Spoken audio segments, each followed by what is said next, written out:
Hello, আসসালামু আলাইকুম। তো আজকে আসলাম বাণিজ্য মেলা ঘোরার জন্য। আজকে শুক্রবার, বন্ধের দিন থাকাতে আমরা ঘুরতে আসছি বাণিজ্য মেলাতে।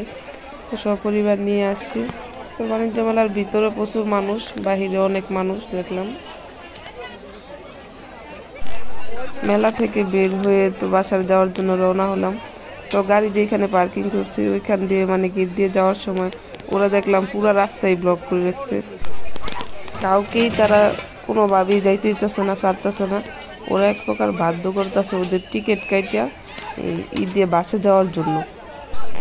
যারা বাসে যাবে না, যাদের নিজস্ব গাড়ি আছে এখানে পার্কিং করা রাখা আছে, তো ওদেরকে এক প্রকার ওরা লাঠিচার্জ করতেছে।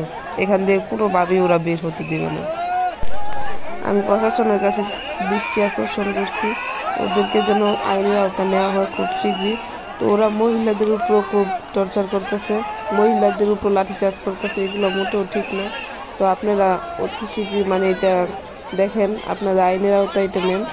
তো আমরা ভয়ে এক সাইডে একটা হোটেল আছে ওইখানে আজকে আমি ভিডিও করলাম। তো এটা শুধু দেখানোর জন্য, যাতে আপনাদের চোখে পড়ে। তো আমি ভিডিওটা আপনারা দেখবেন ইনশাল্লাহ সবাই।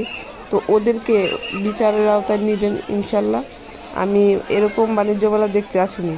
তো আমি খুবই বিব্রতকর অবস্থায় পড়ছি। এগুলো আমাদের জন্য আসলে কাম্য না। আমরা জনগণ আছে, আমরা চাই সবাই সুস্থভাবে নিরাপদে যার যার ঘরে পৌঁছাক, এটাই আমার কামনা।